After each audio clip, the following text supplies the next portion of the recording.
everyone, to the Space Game Junkie Podcast. I, as always, am your co-host, Brian, and joining me, as always, is your co-host, Jim. I am on fire.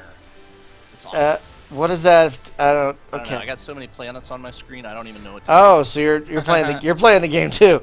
All right. Well, we have a guest this week, folks, joining us from near Orlando, Florida. Wait a minute. I think I always do this. I always set Twitch to I always leave the browser for Twitch open, you know? So when I start Twitch, I hear an ad in my thing. Yeah, I got caught with that too. Sorry, I keep doing that. I wanted to make sure Twitch was labeled correctly, and then I just didn't close the browser tab. I apologize, folks. But joining us from near Orlando, Florida, is Joseph Young, the creator, designer, creative force, owner of Digital Entertainment, or Digient, as we like to call it. Digient? Yes. Wait, is your company's name actually Digital Entertainment? Yes. That wasn't the that LLC. domain. That wasn't the LLC.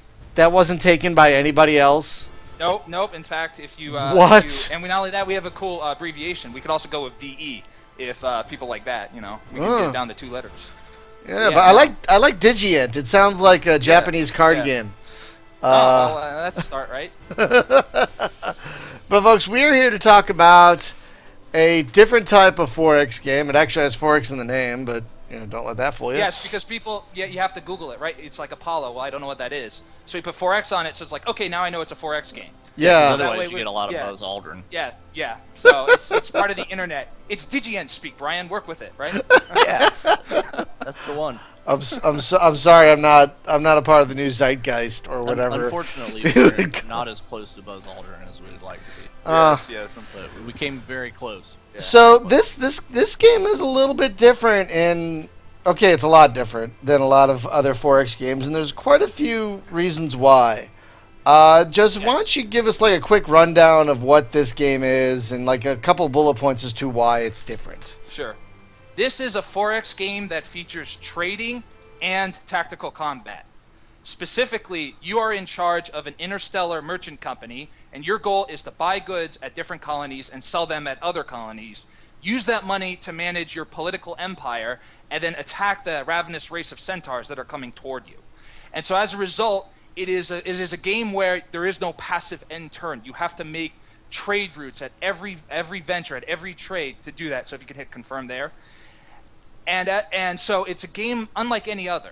And it's a game that features marginal economics. There's no farming, mining, research, gold. It is in essence like business, if you will. It's like war business, Well, the thing that I immediately take from that is because the conversation that we had, because you called me a little early, and then we found out that we were really into the same things. And then we had this political economic conversation, and now you're describing the game, and it's like, oh yeah. Yeah. So this is very much you. Yeah, a little bit about me. I grew up in D.C. I'm actually officially part of the 1%. So I have that kind of really unique background on how finance works and how that. So right now, as you can see, Brian is re-rolling the map. We have a re-roll feature that allows Brian to see how he wants to plan his routes. Whenever you colonize a planet, you get 3 freebie planets at the start, and you can choose between 3 names as you want. Now, if you look at the left, you see these icons at it, and with a price, those represent the goods that the planet produces. So each planet produces the same goods, but the prices can be a little different, and they fluctuate over time. And you can improve those prices by spending development points, which we'll get to that, into doing that. So as you can see right here, he colonized 3 planets, and the game has begun. Yep. If you look at the bottom right corner, you see the services right there. That is what you can buy from the market. There are 5 resources. Each resource does something specific. At the top right corner, we have the colony tab, which we're still constructing a little bit. Keep in mind that this is an early access. Yeah, of course. In the middle right tab with the gun, you can see that you can recruit troops. Now, this has the troops of a Paradox Interactive game. If I want to get troops, I just click that button and I just train them. The question is, does the market have enough weapons for me to purchase? So if you look at the market, the services at the bottom, there are 5 services. The first one is market services, which makes it more effective. Administration, which is, that's a colony tab specifically. Administration which is used to expand the flag at the bottom. Right. You have infrastructure, which is used to build cities on other planets. You have fleet, which is used not only to build ships, but also to give your homeworld fleet. So if your homeworld has a lot of fleet, you can use that as kind of like the rendezvous point, where you can have all the fleet go into there and coming out of it. And finally, the fifth one is weapons. Now, every time you buy a resource, the values slowly decrease over time. So as a result, eventually what starts off as great deals starts getting worse and worse as the market can no longer supply such resources. So you have to balance it out based on which resources am I going to buy at what time and which ones am I not going to, which ones am I going to ignore. It's very simple. So if you were to buy a resource, so let's say you were to buy the first resource, market infrastructure, the up-down resource, the stock trade. So let's just say you were to hit that $10, or you can buy some weapons, but I would, just buy that. Yeah, fair warning. The stream, what you're going to see is going to run between 10 and 45 seconds. Oh, I'm so sorry. Depending on the lag. So that's okay. Yeah, there is a bit of lag. We deal with it every week. Yeah. So, thank you. So when you bought that, so I'm seeing you buying the weapons and the stuff. So as you buy it, it's instantaneous. It's not like, well, did I get it? Did I not get it? You got it. I mean, you gave him the money. You got it. But the deals get worse over time. So you have to be careful. Like, for instance, the weapon, as I see it, is like 3 resource. That you wouldn't really want to spend 10 gold for 3 resource or 10 capital. So you have to prioritize yourself based on how you want to make money. And if you look at the bottom, there's this thing known as upgrade. When you upgrade the market, you get better deals. Like, you get better deals from the market as the game goes on, but it gets more expensive to upgrade the market as the game continues. So you have to make sure that you're upgrading it, but you can't always do that. So that's that's the resources of the game. It's not, I have to hire some workers to, do that. They do it for you. You just say what you want to do, and you buy it. So if we could close the tab. After we're done with this. So let me ask you a few things. Yeah. Sure. So each of these planets has 3 resources, and these are labeled by icons. But yes, I don't know what these are. Could you explain what the resources at each planet are? Oh, sure. The resources themselves, the only significance they have is it determines who you can sell them to. Okay. So like a crystal, which is rare materials like lithium, platinum, and so on and so forth, can only be sold to things that have platinum rare resources as a demand. Or the people resource, the labor resource, can only be sold to things that have the labor resource. So all the significance they have is the profit they make. You don't determine what each planet needs. The private corporations do. So if you go and you see on the right corner, you see that floating hammer thing. It's why. Yeah, if you could click on that. Right. Oh, these are the corporations I'm supposed to put onto each planet. Yes, and that sets the demands of what each planet wants. And so as a result, you have to strategically place your corporations so as to maximize the value of your trade routes. So as a result, if you're reckless, if you get the wrong corporation at the wrong spot, well, you're out of luck. But if you could do it. Now, these corporations, they will pay the money themselves to be there. So you don't actually have to worry like, will this corporation go bankrupt at this point in time, or will it not go bankrupt? You don't have to worry about that. You just say, I want it there, and it's there. They do all the work for you. This is a game that has instantaneous feedback. So this is a game where waiting for the clock to die is only at your disadvantage, because the centaurs, the ravenous race of space dragons, if you will, are coming toward you rapidly. So if you just spend all your day spinning your wheels, you're just out of luck. So as you can see the button contract. If you click on that, you can decide where to go. Now, this is a 4X game. I do have to preface one thing. Right. Since this is a 4X game, it could take a lot of time to make the right moves. So I have total patience for Brian. If Brian, is like, well, I didn't quite see it go this way, or I didn't really set that up right.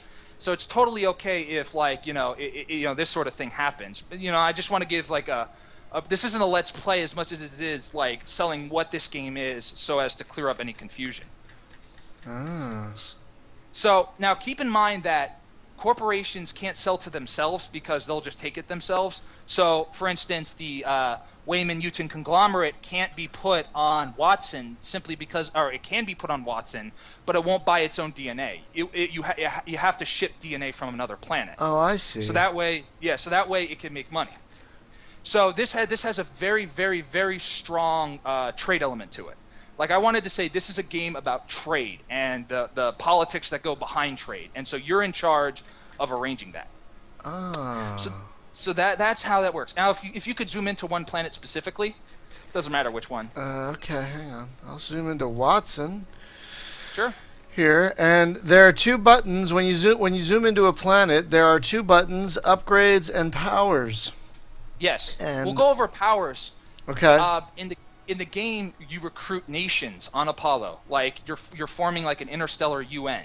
Right. And so you recruit nations, and the nations that you recruit activate powers or specific abilities that you can do, which totally change the game forever. So there's no passive upgrades or technology. It's not like I research laser 1, laser 2, laser 3. It's like, okay, now I can build docks on this planet, so now fleet comes quicker. Or I can now turn this planet into a nature preserve. You don't see them right now because you don't have any republics unlocked. But I could turn this into a nature preserve.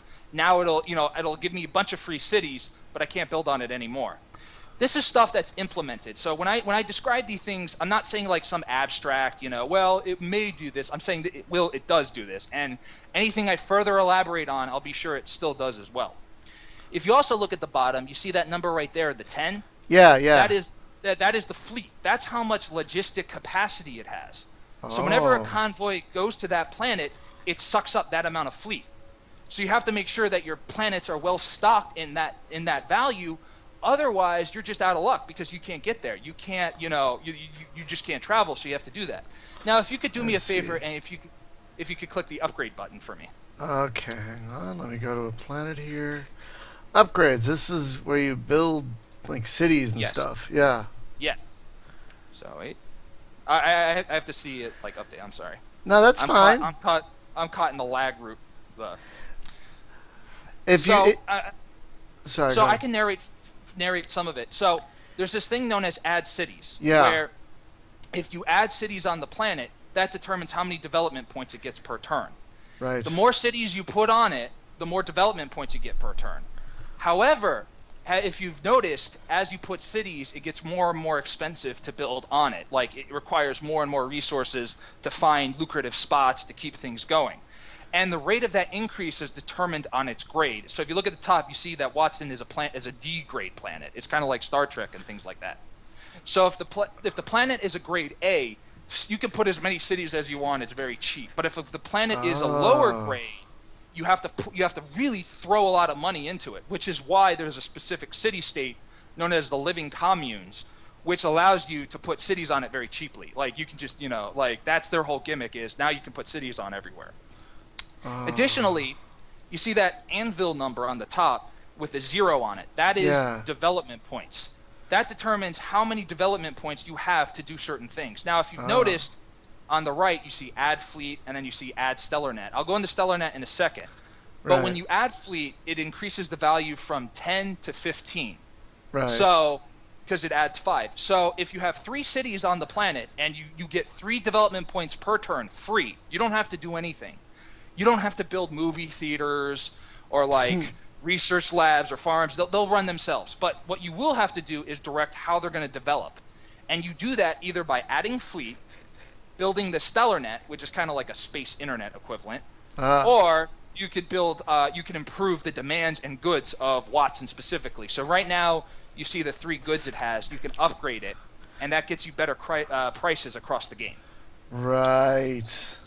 So you can control like how they develop, and some planets they're very it's very chaotic. I mean, you would think traveling between a series of destinations it would be simple. It's actually very complicated because you have different grades at different distances with different goods and demands. You have to figure out, okay, what's the position of everything? What's the order I'm going to colonize them in? What does the corporations want? And so it's like all this kind of planning and stuff. And so you have to arrange it in such a way that it works. Meanwhile, the centaurs, of course, are space dragons. They're barbarians. They pillage, they eat, they consume. They don't bother with girly trading like the Apollites do. So they're just going to come at you. They're just going to come at you. You don't have to worry about anything, okay? This AI is programmed to just, jump between planet, get to Apollo. So it's just coming at you. You focus on your trading empire. Who cares, what Empire X is doing halfway across the galaxy that you have no real interest in, that's doing its own little thing. Oh, that's nice. In this version, it's just coming at you. It's like fists of fury, just pounding on you, and it's done. And we made sure that the combat AI was going to work. Okay, if there's going to be AI in it, it's going to be combat. It's going to be blood. So awesome. So if you look at the left side with the gavel, the trophy, and the bags of money, I'd like to go over that as well. I do have a delay. Mind you. So I'm sorry if I lose. No, that's fine. No, I appreciate it. But so basically, I read that you have to add a city to get more stuff for this planet. Yeah. Okay. Yeah. So cities are very important. Yes. So and you have to be careful not to. Oh, sorry. I know. I wish I had known about this grading thing, because I noticed now that the planets I colonized are D, F, and F. So that's a good time. No. Honestly, based on this position, I could tell you this would be a very hard start, but we'll have some fun with it, or we'll just get a rough idea of what's going on, because this game, like I said, it requires a kind of mindfulness. You have to get the cycles down. You have to have a route. And not only that, each route has to have an alternate, because sometimes the corporations will want a different good than what's normal, because if you remember, they want two different goods. And so you have to kind of weave in alternate routes as needed to make money. So for instance, if you have a lot of a surplus of that resource, but you have a very limited of the other resource, you have to be careful, because then you're oh, I'm low on that resource. I need to go find a planet that can provide it so I can make this route stronger. Also, infinite city span will not save you. I want to say that right now. Brian could have all the planets in the galaxy. It would do him no good, no favor. They're not going to generate any money unless he can take advantage of them. You have to use skill to make sure all your planets are optimized. Does not matter. Grade A, grade S planet, A+++, halfway across the galaxy. If you can't get anything from it, well, you just wasted, the resources and stuff. So that's like I said, I took a risk. I wanted to offer something totally new, balls to the wall new, something you normally never see, in this, stuff. And what I gave was mercantile economics. The economics of buying and selling and the logistics that go behind it, because I see games, Freelancer, popular and stuff. So I'm let's just put that in a 4X, see how that works. And stuff like that. That's what I'm about in that sense. Right. So right. I'm worried about how far behind I am. I'm sorry, that's the case. No. So, I'll just kind of play it out and ask questions as I go. Yeah, no. You don't have to worry about focusing too much on the stream. But before we continue, I wanted to know, because I was reading about the game, and I'd never heard of that type of economics you mentioned, marginal economics. Yeah. What is that? Okay, so the more you buy of something, the more the higher the price you have to pay for it, because you're increasing the demand. You're offering more money. So marginal is supply and demand, right? So you have a supply curve and a demand curve. So marginal economics, and again, I'm not actually an economist, so I may actually, botch this description, and if I am, please correct me in the YouTube comments. But the way that it works is there's a margin, meaning there's a maximum amount you would be willing to pay for something between a supply and a demand, and between that curve is where you exist on. So the higher, the greater demand you place on a product, meaning the more times I buy of a service, the more the market responds by, raising prices, because there's a higher demand and stuff. But if you don't buy that resource and you don't really need it, well, the market will offer really cheap prices to incentivize you to buy it as the player. Right. So the computer is keeping track. They're saying okay, so I noticed that you don't want, you don't really need, I guess I'll compare it to another game. I notice you really don't need, one worker at the normal 30 price, but I'll offer one worker at 10 price. Would you be interested in that? So that's the kind of logic where the game, is responding to how exactly you're going to buy and sell stuff. So for instance, you place two demands on a corporation. So yeah, you're beginning the trade route. So then you go and you sell the DNA, you click the button with the 10, and then you see the profit you made, one profit, confirm, and then you return to Apollo and then you execute it, and that's how you make money. Oh, no taxation. No taxation. You have to do it the good old-fashioned, space truck and put it on the convoy, get it through, and be done. Oh, that's how that's done. Oh, okay. Yeah, you can make like 70 profit yields, 120 profit yields. There's a city-state in the build that you're playing right now called the capital of the Apollo Republics, and their whole thing is they can manipulate the market prices for you in your favor. So you can get better deals about it. So I'll talk about that in a second, but I just wanted to just to say that, like I said, this is the whole idea is the game is tempting you based on buying and selling. Now, for instance, you see that you see how the fleet at Galilee is 3. That means that it's like you can't travel to it anymore because it's such a low amount. You need to put a city on it, and at the end of your turn, you put a development point, and that 3 goes to an 8. Or that 8, that 8 goes to, if you put another development point, it goes to a 13. Now, there is also another city-state in the game, if you look at powers at the bottom, called the Industrial Conglomerate Congress, and their whole gimmick is, we'll put fleet on all your planets. Don't worry about it. We'll if you need fleet, we'll either ship out some ships for you that you can put it on any planet, or we'll put docks on it that allow you to build fleet faster. Oh. So each city-state resolves a specific problem. In our released version, we are going to offer 13 city-states. It works something comparable to Civ, if you will. So imagine if, I like Germany's powers, but I also like, the Great General bonus. Well, in this version, you just choose what power you want to get at what time. And then you kind of create like a city-state build order. So that way, you can get all the city-states that you want. So each city-state is designed to solve a different problem. So there's one city-state that we're going to add that lets you trade with centaurs. So you could literally fly to centaur planets, buy their goods, and sell it to different centaur planets. Huh. So and their whole gimmick is like smuggling. And then there's like one. Oh, I see the map right now. You see that's the map of Apollo. When you recruit a specific city-state, it'll then show you a picture. Okay, this is what the city-state looks like. This is the people. It'll have like a little bio description telling you, okay, this is the biography of the city-state. This is what they're about, their whole gimmick. These are hyper-competitive capitalists who are interested, in selling, fleet. And then after you read all that, then it's like, cool, and then it's unlocked. And those options become unlocked, and you have to wield them. And I'll talk about how you wield them as soon as I can catch up far enough with you. So if you actually look at the bottom left corner, there's 3 numbers. The first one with the $sign is capital. That's like your total money.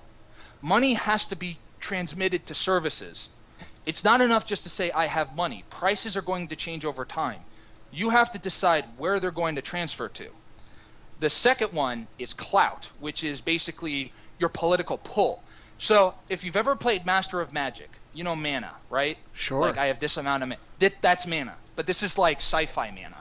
As you can see right there, you completed the first domestic agenda, which I'll go into that.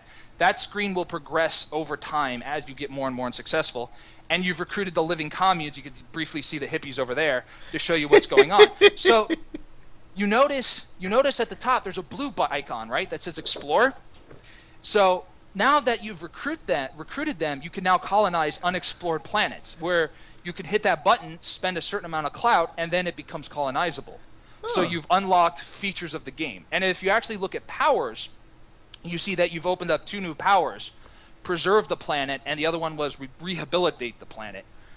Rehabilitate the planet means, okay, it's now cheaper to put cities on it. Preserve the planet is, we'll put free cities on your planet, but you'll never be able to put any more again.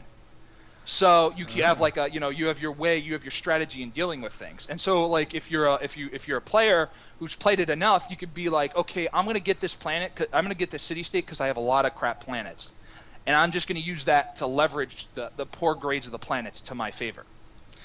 Finally, if we look at the top left corner, you can see over here that there is a gavel, there is a not top left corner, top left side. There is a gavel, there is a trophy, and there is a bag of money. And what these 3 are respectively. Oh, look, you see right there. Every time you accomplish a task, a specific power, it'll explain to you what's going on or how that works and that sort of thing. Nice. So if you look at the top, look at the top 3, you see the gavel. Now, if you look at the gavel, you see these political decisions that are being made. And you have to resolve these decisions as president of Apollo. So since you are in charge of the republics, you have to make decisions accordingly to that. Let me put it. That if you make will increase your approval rating. So if you look at the bottom, you see the thumbs up. Like at the bottom left, you see the thumbs up. Yeah. Every decision you make increases your approval. Every decision you fail to make decreases your approval. So you have to make. You're forced to make interesting decisions. You're forced to govern. And if you notice, there are two costs. There's a clout and a type of resource. Some decisions are very easy to make. Others are not. Decisions that are easy to make, you'll make them, and it'll increase your approval. Decisions that are harder to make, people won't like it, and it'll decrease your approval. And if your approval goes to 0, you're voted out of office. Huh. The people are like, yeah, we don't want you anymore. So you have to make decisions based on that, and you can look at it and you can read a little biography about like what does this decision entail, just like a little fluff text, so it's not like mindless, if you will. Right. And then you click on the decisions you want, and then you hit confirm, and based on how many decisions you made, subtracted by how many decisions you failed to make, that increases or decreases your approval. Oh. Now, here's the important part. Approval is used to unlock the city-states to get the goody powers. So if you have a very high approval, you actually tech up by recruiting nations to your coalition. However, if your approval is low, well, you don't really have that margin to recruit new nations, so you're kind of out of luck. So you just have to be careful, like how, I need to get my approval up. I need to, do it so I can, tech up and so on and so forth. Now, if you look at the trophy over here, that has a series of domestic agendas on it, and the little medal is bugged right now. Every time you complete a domestic agenda, you gain 2 clout per turn. Now you can't open the approval rating anymore because you did the decisions. You have to wait till next turn in order to do it. I like that. Like you don't have to worry like so on. It's just in high level speak, your upkeep costs aren't passive. Your upkeep costs are active. So the larger your empire grows, you decide how you're going to upkeep your empire. So that's a high level, people who've spent 300 hours on Civ, that kind of thing. So if you look at the second over there, you have your domestic agendas, which every time you finish a domestic agenda, it increases the amount of clout you get per turn by 2.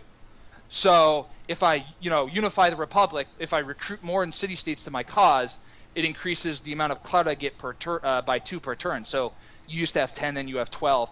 And these are kind of like permanent quests, if you will. These are the other things you can do to advance. And because they are static, you can plan around them. So it's not like, you'll get some bizarre objective that's like, oh, you have to colonize this planet over here, which wasn't part of, what you wanted to do and stuff.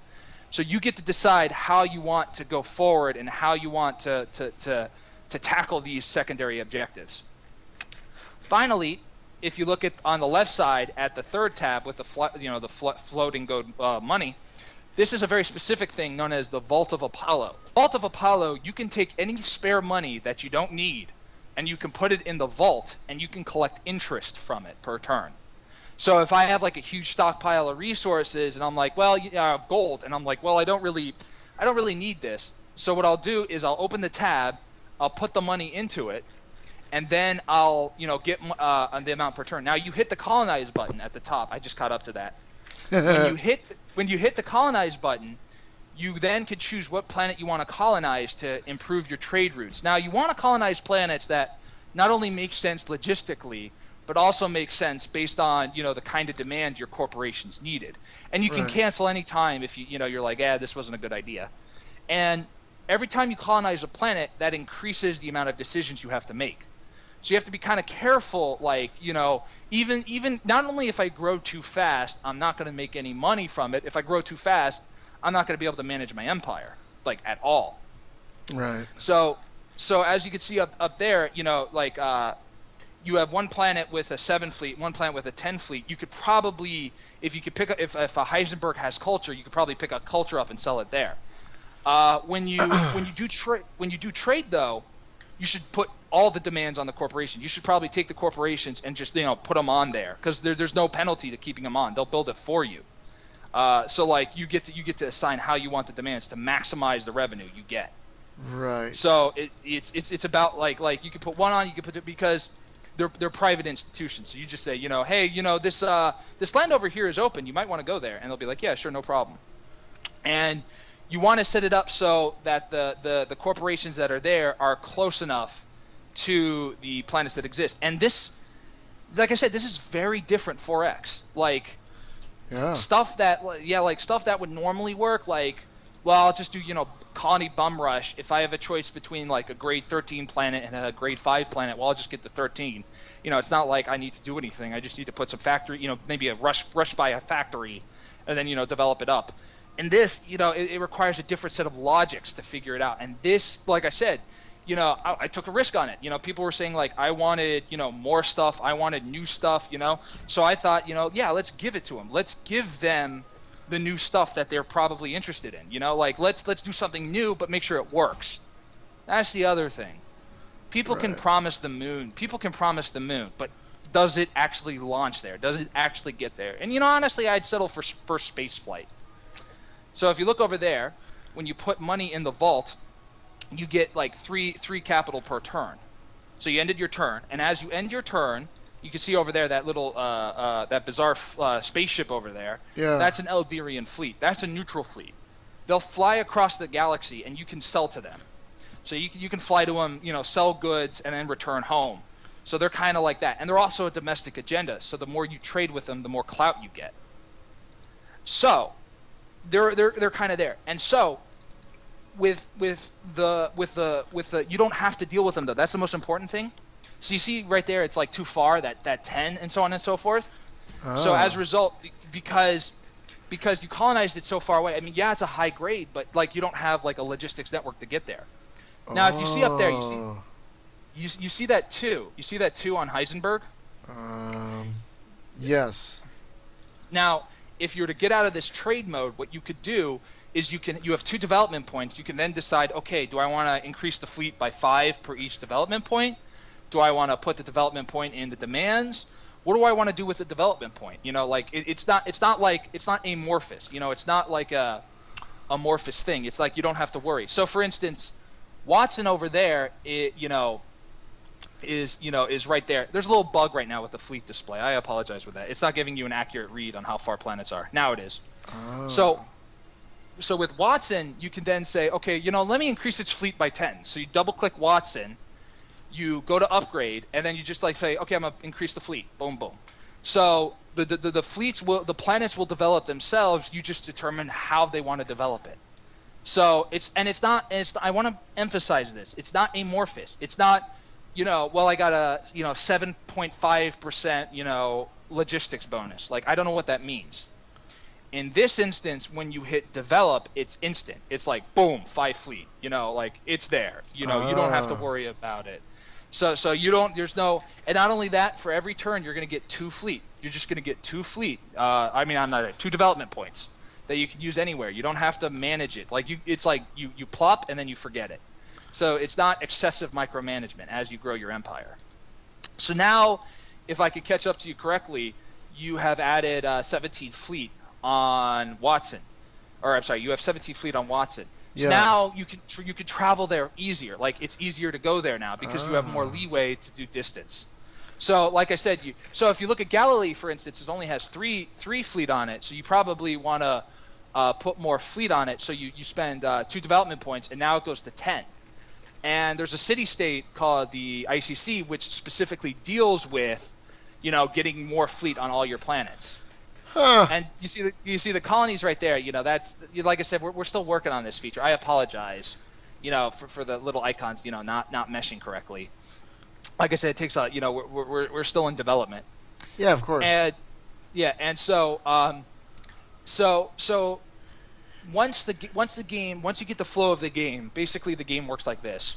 I put cities on planets, I develop them, I then make trade routes between my planets, I then get more money. With that money, I grow out further, I build up my market with upgrade, and then as I upgrade my stuff, I eventually then recruit troops, and then we go to battle against centaurs. Now, with you see, like I said, Eisenhower is so far away. I mean, it's so cheap to develop on it, but like you have to set up the logistics. You have to go through like unclaimed 23 or unclaimed 25 if you're going to make Eisenhower work. You have to build your way toward it. Because right now it's like 44 light years away. You know, like the number at 7. So unless Eisenhower has 44 fleet, it's impossible to get there. And once it gets there, how's it going to get back? Like, how are you going to get back? So, like I said, it's kind of just floating there aimlessly. Like, you know, the people are there in the lava planet. They're like, you know, chilling and stuff. They're definitely warm, I can tell you that. Over there, you see the Liber home. You see that? I saw that for a second. That's where your enemy lies. Okay, one of the victory conditions of this game is if you conquer the home worlds. I want to be clear about one thing. You conquer the home worlds, okay? If you destroy the Earth, you don't really have to worry about the International Space Station up above. You know, what is, you know, oh, those humans, they live in that corner on the moon. We have to go stop them. In this, if you take out the home world, that's a knockout blow. So you want to be sure that you do that. However, the more planets the Centaur colonies have, the more harder it is to take the home world. So you want to peg them down a little bit by taking out their colonies first before you go straight at the home world. But then, you know, you reach a point where you feel comfortable in doing it, and then you can do it. I just tried to invade someone, but apparently I didn't realize I needed Marines. Yeah. Yeah. So you hit surrender. So. Whoops. Yeah. Oh well. And so, you know, and so but you see, you don't have any. I caught up to you. So you see there are 5 troops in the game, right? Yeah. And you see at the top the recon report, and you see these are the kind of forces you'd go up against. And so what you do is you deploy the troops that you have, and you fight the recon report that you're going up. And the interesting part about this is there are city-states that directly help you in combat. Right now we have one city-state which is specifically designed to improve the orders. And you could read the little things right there. So you have the Stellar Marine, the frontline troops, the Shield and Science, kind of like the reserve, the space support, which is the air strike unit, missile recon, which is, you know, bombard them from afar, direct damage kind of thing. And starting it from this stage, it's a little tricky. Also, I want to say another thing. Each faction has its own unique unit roster. Each faction is asymmetrically different. Each faction is coded to win in a different way.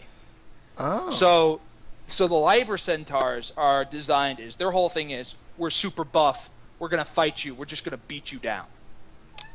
The Orcus Centaurs, their whole thing is, okay, we're gonna use morale and we're gonna try to get your guys to run. We're gonna mess with your morale score, and we're also gonna poison the environment and do damage over time spells. Right. And then we have 2 more factions that we have yet to fully code in, but you know we'll show those as they come up. And you know each faction has a different theme. So like Liber is like, you know, shamanistic, you know, one with nature, go out and destroy the enemy, and the other one is like Fallout post-apocalyptic dragons, who are horribly mutated. They fight with horror and, you know, money and underhanded tricks. So, as you recruit troops, you have to decide, okay, what kind of composition do I want to use to fight each faction that I personally like? And so you just recruit you recruit the troops as you need. You add what you want. You ignore what you don't need. Like, you know, you don't have to use, I don't know, maybe you're not a fan of, you know, space support. Maybe you don't like the air that only strikes one unit. So you're just like, you know what, I'm not interested in this. So I'm just going to use it. I'm not gimping you. I'm not saying you have to use this combination. I'm just giving you the choices to which unit you want to use. Okay, so I know that's a lot to take in, right? But that's it. I mean, like that's in essence like what the game is. It's picking up shit, selling it off, fighting in combat, dealing with the politics, recruiting republics, and ultimately coming out on top. So you can't go to that planet right now because Apollo lacks fleet, so you need to put more fleet on it. So you buy more spaceship parts. So like right now it costs 5, and we have to update them. I'm so sorry with the displays and stuff. So you're actually, that planet only has 4 fleet right now. So just buy some spaceships. You can control how much fleet Apollo has. That's easy. You just say, I need this amount, and so you purchase it, and then it gets done. I see. And it's interesting because $10 just bought me 6 ships, and now $10 is buying me 3 ships. Yes. So you have to think over the long game, right? If you're getting really good deals at a certain turn, then the best bet is just to buy them immediately. That way you can make the money off the thing. Right. So you kind of have to plan it out, and that is in essence Apollo4X. Huh. 40 minutes, but that is in essence what it's about. It is a well articulated shot in the dark, well thought out, but it's still a shot in the dark. I wanted to see, if people wanted to do the trading kind of thing. So for instance, you can't actually sell to Watson because they don't have the rare material element. They don't have the rare material element up. But if you take a corporation that wants rare materials, you can put that on there. And when you put it on there, then it starts demanding rare materials. And so it's close to Galilee, and also Heisenberg has it. So now okay, putting a rare material here, I can sell the rare materials at this destination if the market is offering it. And we'll build a city-state that specifically allows you to change the corporation demands. So if you don't like the thing, you could recruit the oligarch, and his whole thing is, I'm the richest man in the galaxy. You just tell me what I want, and I'll do it. Or you tell me what you want, and he'll do it. And so, building Eisenhower, like I said, it's a good lesson, but it's getting enough fleet on there is going to be very difficult. And so, as a result, this game has a little bit of a learning curve. Not necessarily because it's opaque. It's not like, okay, how do I figure? What does that mean when I buy 10 of this? What does it? I mean, it's obvious, but it's just such a departure from what was originally there. It takes a little time to just figure it out. Oh, now I'm kind of figuring this out. yeah. It's it takes a little time to get it to work. But once it does, I mean, it's stable. It's not I did this thing and I don't know what it means. I don't know what does a 2.5% attrition modifier mean. It's just okay, 14 expansion. I just hit that and it's there. It's not an excessively complicated. It's just original, which is not, it can be a little hard to get into the new without any reference. So you ended your turn. Now the prices have reset. Not only have the prices reset, see right there, the Eldarian fleet's really close. Now you could get to Watson. I'm sorry, I'm so far behind. That's okay. See, you put the fleet on it. And so now you could probably do it. And in fact, you don't have to spend development points. You can have one planet and it just stocks up development points. And then when you're ready to do it, you can do it. And that's just a courtesy to the player. So that way he doesn't feel left out if he doesn't do it. Now, Eldarians don't sell anything, so there's no point starting there. No, that's fine. So wait, so the red is what they're selling and the green is what they want to buy. Yes. Right. Okay. Yeah. I guess you guys haven't added tooltips yet. That would probably help. No. Brian, thank you for your mercy. As is, you have a great deal of patience. Like I said, we still have to. Well, let me tell you, I love to see how the sausage is made. That's one of the reasons I love this podcast and my site so much, is I get to see how the sausage is made so many different ways. And I just love watching all these early access games. And we are blessed at all the spacey early access games right now, because our dry spell. That's if I ever meet again, like I said, that was a very interesting phenomenon where, the companies were investing in graphical updates because that is where the market was going. But then the graphics got so good that it was indistinguishable from reality, and it's that good. And so people were like, okay, now that we got the graphics up to there, I want to see new interesting gameplay. And so thus the return of the strategy genre. It's kind of interesting because that's kind of like a 2000 to 2010 kind of thing. Where that sort of thing. So yeah, I agree. So now it takes, like I said, now at this point, you chewed on it. What you would probably do is you'd probably go back to main menu, start a new game, figure out, okay, how am I gonna rework this now that I know more of the rules, know more of the boundaries? Because let's face it, a lot of these 4X games are like trial and error kind of things. Yeah, they really are. They take a little time to digest it, and believe it or not, some people, I did some playtesting with people who normally don't play 4Xs, and they get kind of intrigued figuring out how things work. So like you go and you end your turn if you want, and you make decisions and stuff. So I've been chatting up a storm. Thank you very much for. Well, in a way that's good because it shows how passionate you are about this thing. Yeah. And that's fascinating because sometimes we get developers on and they have to be goated, and sometimes we get developers on and they just really talk. So it's fine. Yeah. How do you start a new game? Do I have to quit the whole thingy-majiggy and? Yeah. You hit escape, and then you go to main menu, and hopefully, cross my fingers, as a dev, that this doesn't break. Escape. Oh, there it is. Yeah. And then you just main menu. Okay, I'm gonna start a new game. Yes. Yeah, and hopefully, cross my fingers, we don't get the processing issues. Because like I said, so far it seems to be okay on my end. Yeah, no, so far it has been fine for me. So where's Apollo? Yeah. Where's Apollo? There's Apollo. So now I gotta find decent planets, not too far away.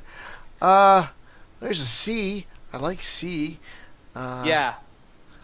I like C, and I like Sloan because Sloan, I don't know if anyone watches Deep Space Nine, but Sloan was a great character on Deep Space Nine for Section 31. Oh my God, everything's so far away.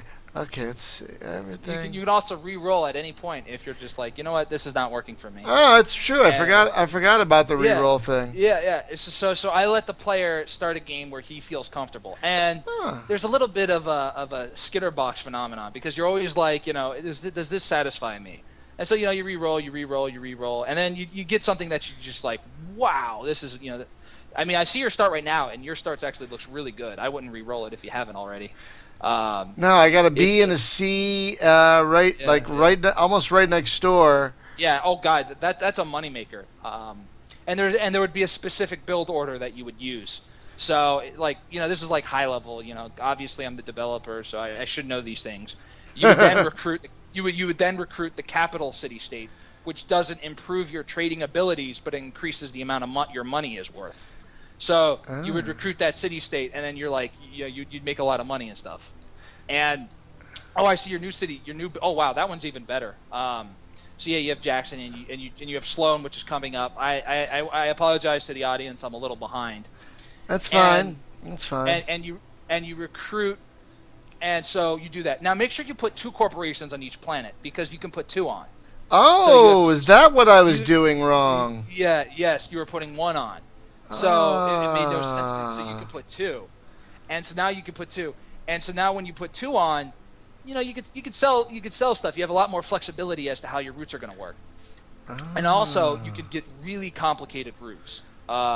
So if given another hour, I'm 90% sure you could come up with some very elaborate routes. I mean, because once you figure out the roads, you can do stuff where like you'll go to a planet 3 separate times just so that. Because it has so much fleet on it, you're like, might as well, use that surplus just so I can get around it. And we'll offer all kinds of options. So, for instance, we're going to put wormholes in the game. So, at a certain point every turn, a wormhole can pop up, and you could go through the wormhole, and you could come out any wormhole in the galaxy. Oh. So you could take advantage of that, where it's just like, but they're random, so you can't rely on them. Yeah, so like you can't be like, well, I know that wormhole is going to be no, but if they pop up, you can then be even more creative as to how you want things to be done. So yeah, like I said, I mean, that is a lot of information, but that is the extent of it. There's no fraction modifiers that you have to worry about. It's right. like it's almost like iconography. Damn it. And I kind of like how there's a random element to placing the corporations. Like, you might get this, or you might get this. Yes. You don't know. What are you going to do? Yes. So, like, for instance, you have all DNA. So you're like, oh, I need to. Well, you have a Constitution, which has a lot of DNA, which is good. So you have to decide, how you're going to how you're going to set it up, and that really is where the challenge is. I'm not gonna lie to you. There's a lot of it's all under your control though. That's the most important thing, and because it's not like okay, you have to do this one option. You have 5 to choose from, but you still have a little randomness to it. So you still have to deal with what the cards give you. Now there will be a city state that will let you re-roll all the corporations. So if you're the kind of player who does not like that element, I will give you a city state that breaks that element for you. Nuts. But that uses clout. So that's how I'm thinking. So as a result, like I said, this is the I guess the closest thing. We haven't got to tactical combat even, which is a whole another thing altogether of fighting and stuff. I'll do another video to show because we've done a lot of progress. But this is a game where it's almost like Patrician 3 the 4X. It's like it's a 4X that's just for those guys who like buying and selling. Whoops. That's what it's about. I did something stupid. Yeah. It's I did something dumb. I got no money now. Yeah, you burnt through all your money. So see, that's the other thing I forgot to say. You can go bankrupt at any time, okay? You can have this large empire and stuff like that, but if you're reckless and you're not careful about what you're doing, you can go bankrupt at any point. So there's no end game slog. It's not like, now that I own half the galaxy, I'm so big I can't go bankrupt. You have to be careful how you do things. Yeah, you do. And, yeah. And so, but it's not like arbitrary. It's not like it's like it jumps up on you. You can just say, well, I'm not going to spend money.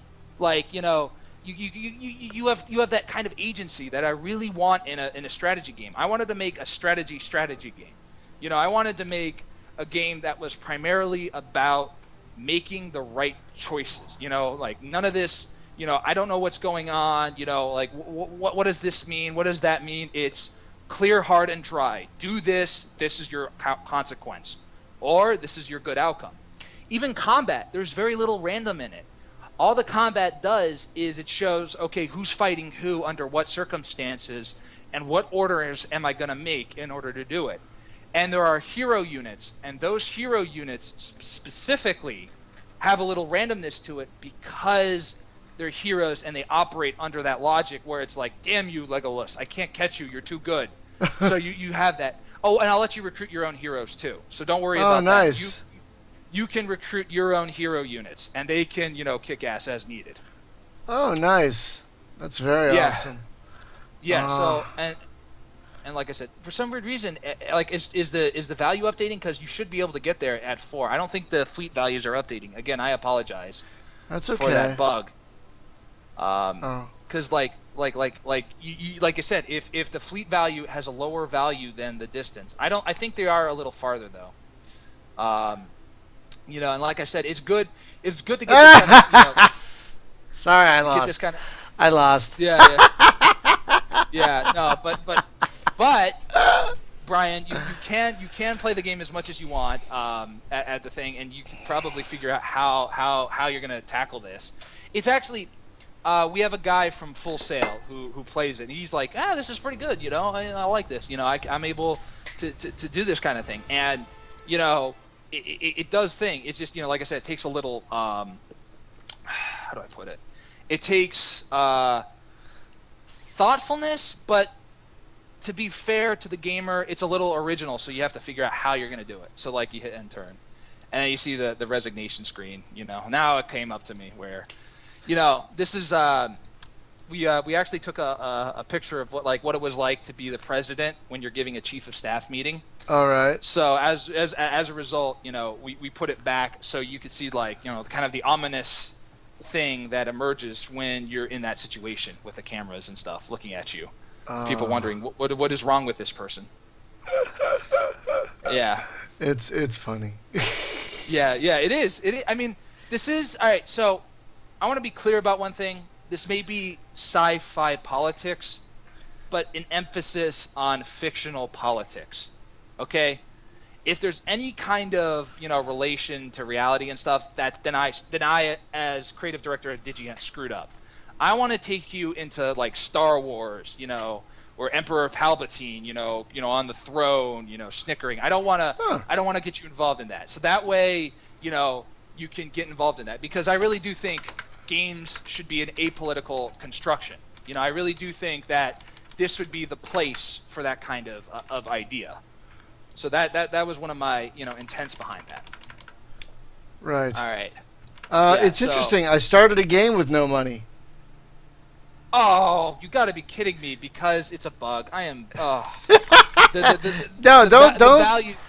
Don't stress. Don't stress, man. I mean, this is what early access is all about. Yeah. And you'll probably have to reload the build. Like, you'll have to quit and then reload because. But hey, I mean, we found a few bugs. That's excellent, right? We did it in front of a potential audience, but yes, we did find the bugs. And thank you, Brian Rubin. I should put you in QA, right? There's not a damn thing wrong with that. I mean, the funny thing is there are games that claim to be released that have more bugs than this. I looked away when you had the bug, so there is no bug. Lords of the Black Sun. Sorry, I shouldn't have said it. I need a root cause analysis of this, and we'll get a call bridge going. Oh, yeah, wait, sorry, I was at work again. The escape menu also isn't coming up, so that must be another bug. It's we have some GUI thing where if you're over a planet and it thinks you're over a planet, it'll escape, but it won't escape out of the planet, and then it has to pop up. Oh wow. Well, we ended on a high note, have we? No, that's okay. That's okay. No, that's fine. I was gonna reload the build. Yeah. I mean, like I said, we can. It's. I'm gonna it's got a virtuous cycle. If you've ever played Eve, and unfortunately, I have played Eve.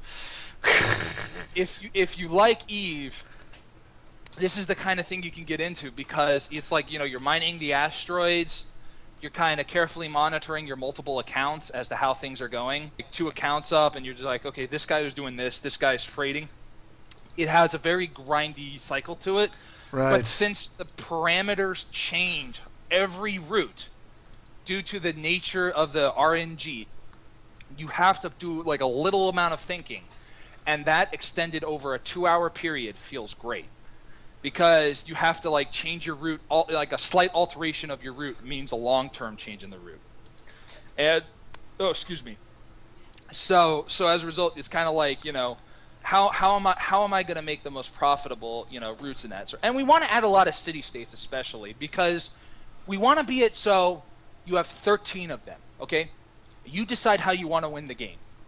Do you want to recruit the defensive-minded city state that gives you militia, free units when you're under attack? Do you want to, recruit the city state that lets you have 3 different kinds of convoys? Like, now you can choose, instead of having, generic test convoy, you can now have like a convoy that has like 5 freighter in it, or you can have a convoy that can only do 1 trade, but it doesn't cost any fleet. Like, I'll let you choose what kind of, how you want to build it, and in what order you choose to build it. And it's all active. It is all skill shots. None of this passive buffs. You have to make it work. If you don't make it work, then the Republic was useless. Right. And I want to put a lot of, skill and strategy into this. So that way, you as the player, you as the strategy gamer can think about how you want to do it. Damn it. By the way, those 3 buttons at the top represent, turn on, turn off UI stuff, so that way you don't get confused. Like, right. Like you're just like, I don't care about, like, you'll only care about this stuff when you're interested in it, and if you're not, you just, get rid of it. Right. So I figured out how to only show my colonies, which is what I'm wanting right now. Yeah. And so, now you're playing it like me. So now you're like, okay, now I have these 3 planets. Let me figure out how I'm gonna, develop a synergy between the 3. And then when you add a 4th or a 5th, things get complicated. And then if you're really good at, you may have like 9, 13 routes. You know what I mean? You may have one planet that you completely ignore for like a lot of turns, and then when it's finally time, to get to it, you're like, oh my god, this is like 12 development points, and I've just been letting it sit there. And so like you could super buff it up, and then you have like something you can use. Because I don't want to penalize people for not being interested in something. If you're not interested in it, ignore it. I mean, like I said, I want to give you meaningful options. Right. So of course. And that involves a lot more than just throwing a lot of stuff on the screen. Like you have to like figure out, okay, what is the effect of such choice? How does such choice measure to other choices? So like when I recruit troops, like what am I recruiting of what types? And they oh, by the way, they're persistent across the campaign. Just so you know, if your troops survive the battle, they're with you forever. So you can not only that, some of the player community may like not 100% like this, but you can actually heal troops from 0 strength up to like 4 or 6, because that represents like last ditch medical efforts, like hearing, like this is regiment on regiment combat. Has anyone heard of Warhammer? Of course. It's like it has that stylistically our game is much more mature. I mean I don't want to go there. But was it almost like a Napoleonic thing where I got a row of troops and you got a row of troops? Yes, and you just knock them down as if they're points. Yes, but not even like coins. See, that's the interesting part is, depending on the sequence of how you order them determines the kind of consequence that emerges in combat. So if you're not careful, like if you're reckless on when you order your troops, the AI will crush you, and the AI is designed specifically to have a strategy to take you out. And since the maneuvering is different every time as to how things are going on, you have to be careful like what each situation is. And sometimes you can't rely on the same strategy over and over. In the game, we're going to give you 3 combat city-states. One of them is the Stratocracy, and that one's in play. And the Stratocracy is the one which allows you to buff your units' orders. Like they're such geniuses that they're capable of, giving your units elite tactics on how to destroy the enemy. And as you do so, as you recruit these troops as your elite, you can then spend clout to do that. The second city-state we want to offer is you can hire pirates. So you can, in combat, you can recruit pirates to just directly hurt your enemies and mess them up.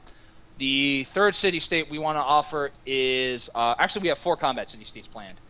The third city-state we want to offer is a city-state where you can recruit like a super unit, like a unit that's just better. Okay, all the units are designed to be equal, but we're gonna have one unit that's just better than all the other units. Like it just beats them, and you can only have a limited amount of that unit. And the third city-state we want to develop is like a militia unit where it summons militia. So if your planet's under attack, you're like, oh, I'm gonna summon some militia, to protect it, and they'll replace any units that are dead in combat. See right there, I just see Brian over here getting 33 capital off a trade route. That's actually not bad. That's the kind of numbers you can expect as you progress throughout the game. That felt really That felt really nice, actually. I have to admit, yes, that felt really nice. And that's now. It took you an hour to get to there, which is actually. I wish I could be a little better, but that's where it is. That's where it's at, and that's the virtuous cycle. So, as an Eve player, you do this over and over again, but you have to change the order every time. You have to like slightly do it, and the more planets you put, the more order you have to do these things. And don't worry, the computer does not care about your trading. Okay, I just want to be clear about that. The computer. It does not care, like, oh, well, I have to set up this elaborate stuff. No, the computer is just a bunch of dumb, angry, 4-meter tall beasts, okay? They want to mess you up. So just, they're coming at your door. You better be there when they come a knocking. So that's the whole idea behind that. So like I said, you don't have to worry about any fraud of that nature. By the way, so you unlocked the first agenda, which is ally with the ancients. The more you trade with them, the more clout you get. So for instance, you have 37 clout, which is actually a lot of clout. You can then use that power to do stuff. So for instance, go to Jackson for a minute. Okay. And click on powers. Oh, I see. I can add 10 fleet, 2 fleet bonus. Yeah. Oh. So now you have access. Sorry, you're delayed, so it's hard for me to keep up. So now you have access to like cool stuff you can do.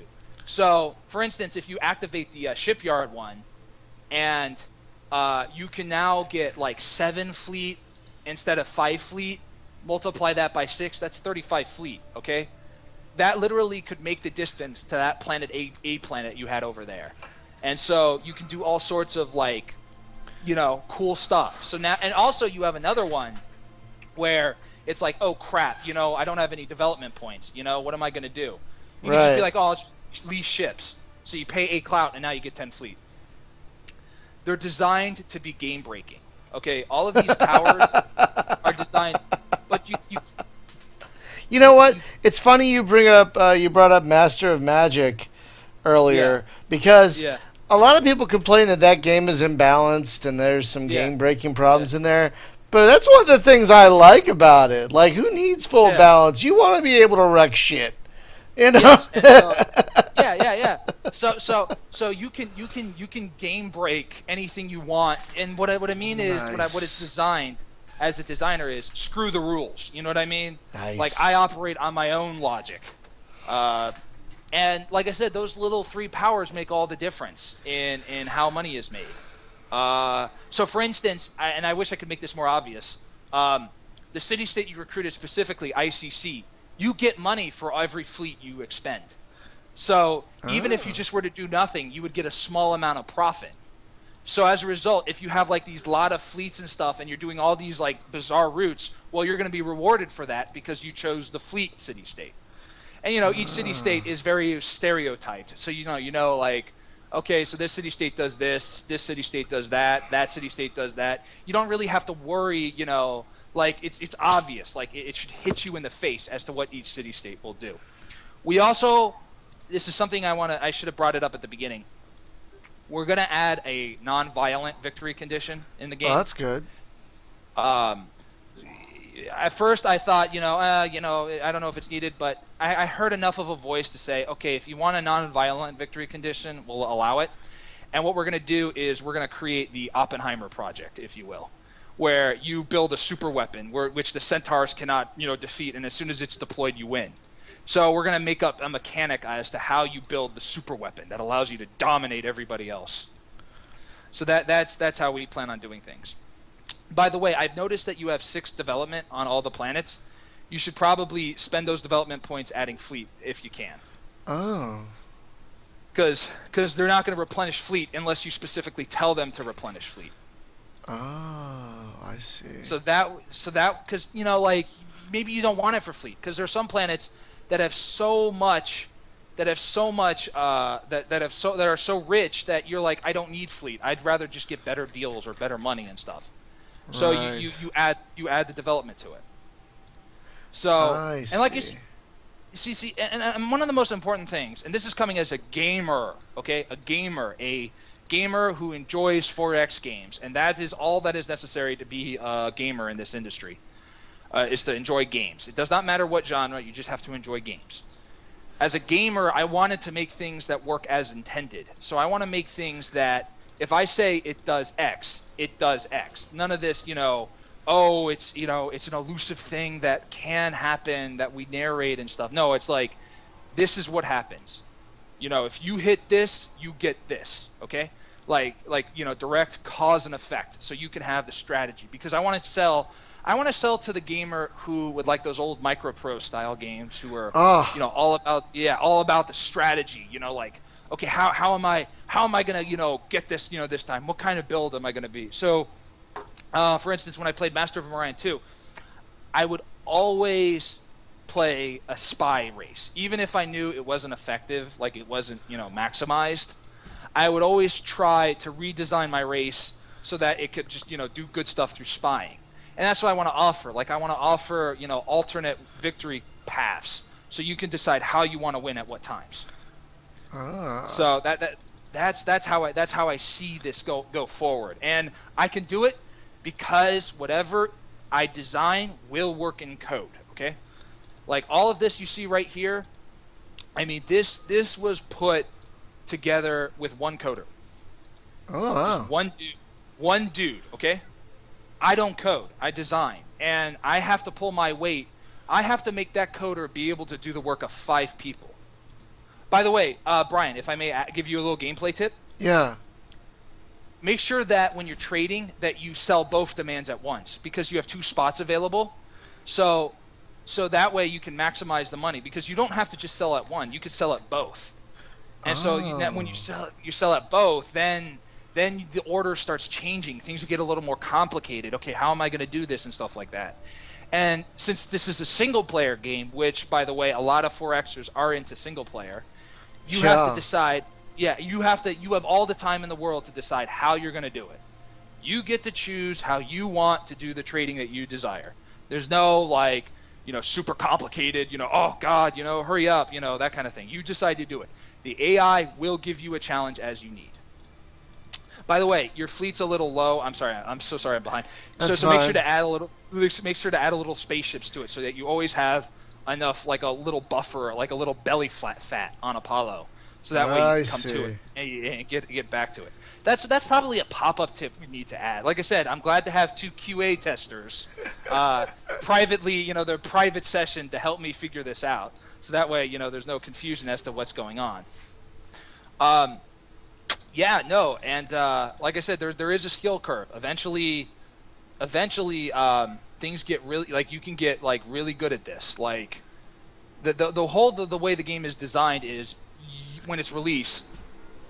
By the way, just so you know, if you've gotten this far, we are in talks with Gamers Gate, not Gamer Gate. Nice. Gamers Gate.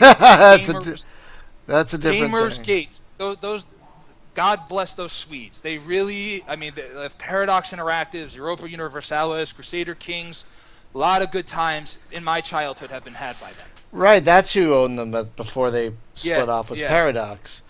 But yeah, Gamergate. God damn it! I know. I just don't want them to be associated with that. I know they're probably like you were saying earlier. They're probably scratching their heads like, "What the hell is happening?" And they're doing it in Swedish of all languages, right? They're like, what? They're thinking to themselves, "Oh God, that was terrible." God, I'm sorry. I'm so sorry. I just think of the Swedish chef. I don't mean to be. But no, they're very indie friendly. They're just about as indie friendly as you can get, besides maybe Desura, who are also very indie friendly. I'm a huge fan of Gamersgate. I love them. They've sometimes offered games nobody else has for a while, so I'm a massive fan of theirs. By the way, hey Brian, may I ask a small favor of you? Sure. Can you put the Steam Greenlight on the podcast at the bottom in the descriptions, so that people can upvote this? Sure. If this far, and because right now, we have votes. We have a lot of positive opinion, but we need more votes, especially because the press has been very standoffish to the 4X industry. It's not your fault about that, but there have been a lot of missteps. Yeah, and there's been and a lot of 4X as well, which is kind of odd, actually. Yeah. Because we went for a long dry spell, we didn't have a whole lot of 4X.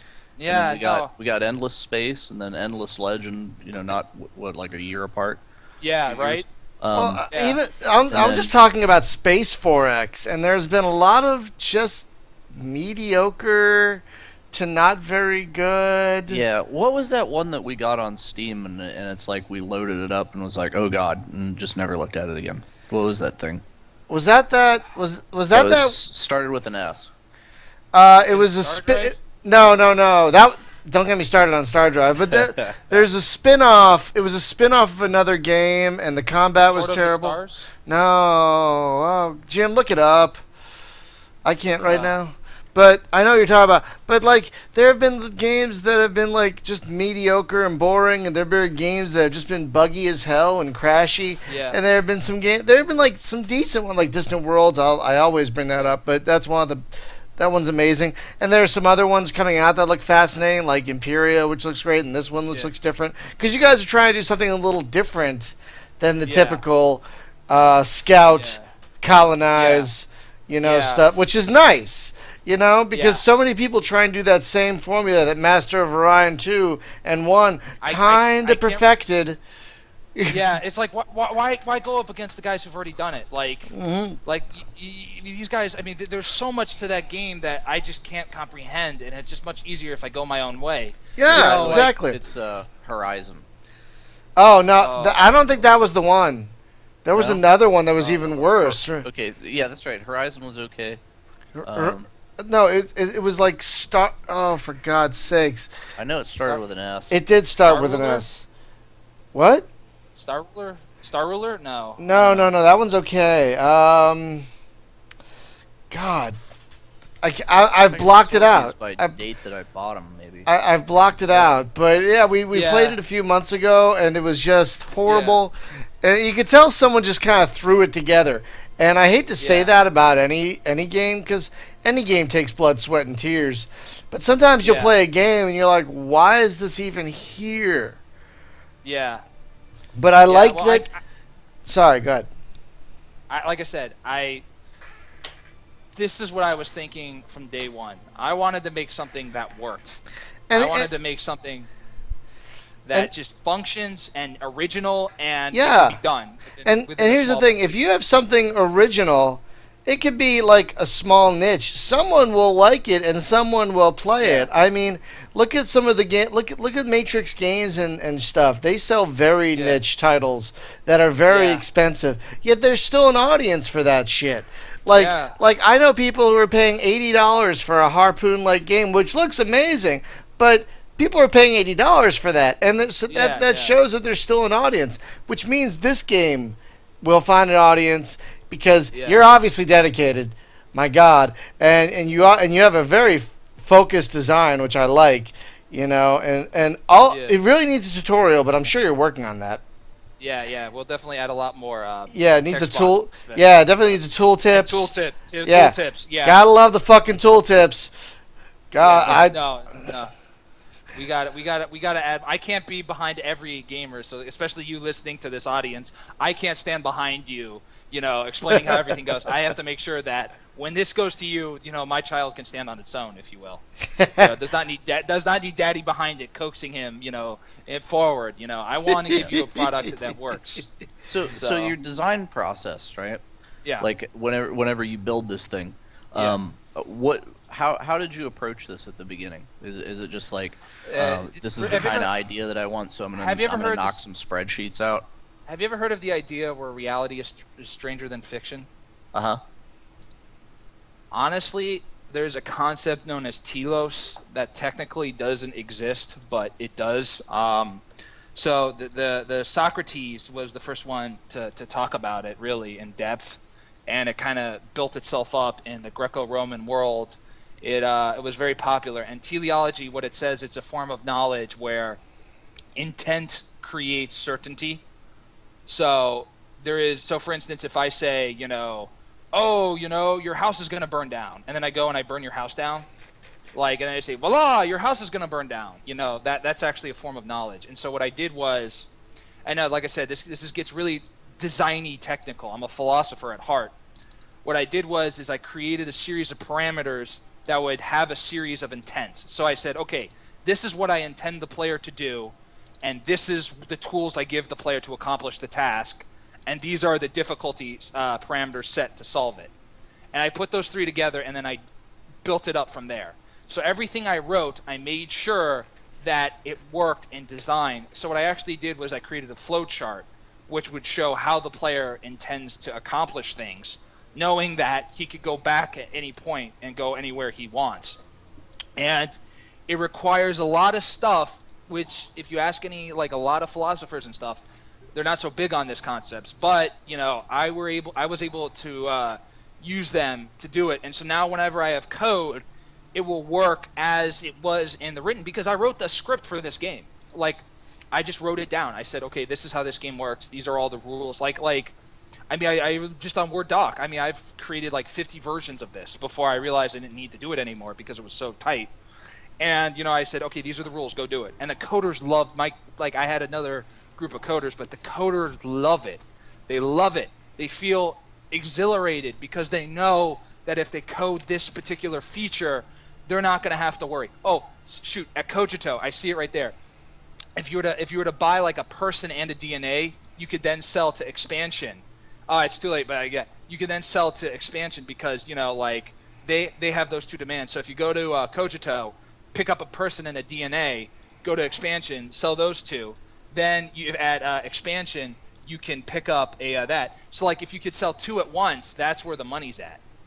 Because like right now it's like one at a time and stuff. And I will add a difficulty setting as well. So like I can increase the profit margins on things. Oh, good. Yeah. So that yeah. So if people want to play it in that style, I can totally accommodate that as well. And it would be very easy to do it because I saw your last video, and I felt for you, man. I felt for you. I'm not gonna make other comments, but I definitely felt for you. Wait, which video? Yeah. Which video? The one you put up on October 14th. Ancient Space. Yeah. Yeah. Yeah. I mean, it doesn't matter. Like I don't know, like what exactly they would be trying to prove, but I'm not gonna make any comments. But like I said, that's like I want to add like a difficulty. I want to add like a difficulty setting for you guys. Yeah, the thing that I took from Ancient Space was like whenever you play StarCraft, and you have that narrative, right? And it's set piece things, and the AI is kind of scripted, so it's not like you're playing a skirmish where the AI just is smart and comes after you. Yeah. But then there's like speed bumps along the way, and then things that are scripted out. And that's what kind of got me with Endless Space. And it's not a bad or Ancient Space. Gosh, I did the same goddamn thing. Yeah. So anyway, ridiculous. And it was Horizon, by the way. I went through my whole Steam. Oh, that was the one. It's got a Metacritic of 58, so I'm sure that's it. Yeah, it was rough. But anyway, so it's like playing StarCraft like that, right? Yeah. So you hit these things. So it's cool in that you're playing a game that's really pretty, and it's kind of a puzzle thing, right? Yeah. Like I have to manage these set units. Yeah. And it's also a good throwback to Homeworld. I mean, Kinda, yeah. But Homeworld was sort of like that, but I thought that Homeworld felt a lot more dynamic, I guess. Like I could just go off the rails, and I wasn't straight point A to point B. Yeah. And the way that game is set up is there's actually like point A, point B, point C, and you have to go to them, and the enemies don't really wake up until you like walk into the room, right? Yeah. So it's almost like a rogue kind of thing. Yeah. Which would actually be an interesting kind of game if you could do like a roguelike in space. But anyway, different topic. Yeah. But game that I, as far as like, it's not a 4X, but an RTS-y thing like that I really miss is the Myth series. Oh. Yeah. Oh, gosh, I miss that. Because what a cool thing. And I don't think you can get it to run on a modern machine at all. No. I would love... Hey, are you listening there, good old games? Yeah. Love to have some Myth. Wait. You sold 2. Yes. See, once you sell... I'm sorry, I didn't interrupt. I'm sorry. I saw you sell 2 in expansion. So once you sell the 2s, that's when that's when the profit margins get really high. So like that's basically where like the middle level difficulty lies. And so once you get that in, then you can colonize more planets. And like I said, it takes some time to pick this stuff up. And I will offer difficulty settings. So I mean, I'll set a difficulty where if you just sell 1 good at a time, you could win. Like, I can set it up. Well, yeah, it's very easy. Like as a designer, it's extremely easy because all I have to do is, instead of having, demands priced at, 10 to 20, I can have demands priced at 20 to 40, and I can work something else like that. So, and that increases the margin. So it's very easy to balance because it's like a lot of numbers that go up and down.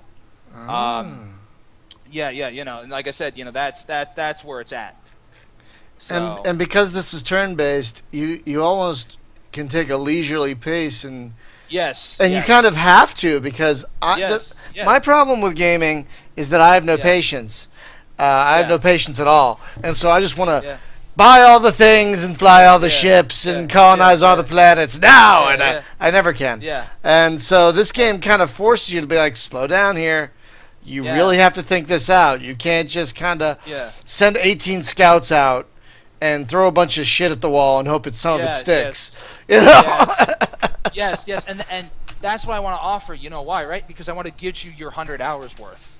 Yeah. See, that's the other thing, is a lot of these games, they have like 100 hours, 300 hours. I want to get you that long, grip. That long grip, that long dance where you sit back and you just let it, let that, thinking commence and figure out how you want to do it.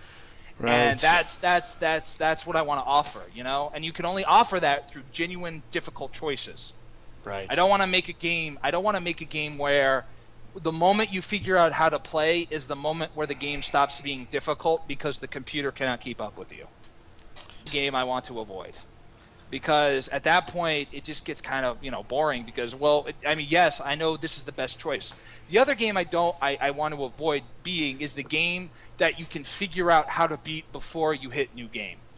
This game, because every variable is different, you can't rely on a preconceived strategy before you win. Because you don't know where the planets are going to be. You don't know what the market prices are going to be. You don't know what city-state you're going to be. You don't know what enemy forces are going to be. I mean, you'll have a general idea. But it's a judgment call each time you play. So what happens politically among these planets? Okay, good question. This is a East India Trade Company simulator. So, can you hear me? Yeah. Okay.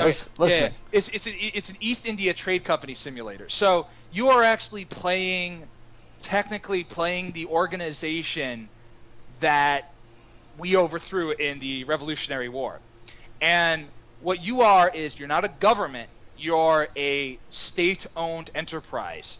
And your whole thing is, I'm not going to tax anybody. No taxes on no one. But I'm going to take the tariff money in the trade.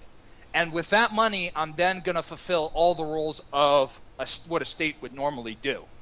So in a way, and then you get into the fluff. And there's actually a good deal amount of fluff. You then are a highly libertarian society in that sense. And by the way, apolitical. All my games are apolitical. I am telling you a story. Telling you a story. But the Apollites specifically are a society that highly values freedom, and they don't want to deal with taxation. So I'm like, here's an alternate way on how previous empires, such as the British, the Spanish, and this is kind of also how China and Japan operate a little bit, much more Japan than China, where you have a quasi monopoly, not full, because you still buy things from the free market. You can't just say, well, I want all your ships. You still have to purchase them. So you're kind of like this quasi mercantile thing, and your whole idea is, since I'm controlling the trade, I'm responsible for protecting the trade routes against the centaur races that are coming toward you in the center. And so you also have to do political decisions as well to deal with kind of the day-to-day politics, as well as recruit nations into your empire. So, like I said, it's a trade company simulator, if you will. Yeah, which is totally fun. So, but as far as how the other, because you start as just one planet or 3 planets, right? Yeah. So whenever you pick those, because at the beginning, you had Brian pick, right? Yeah. So do you just grab any 3? Or are you in a setup zone? You grab any 3. Okay. You can literally grab one next to the centaurs.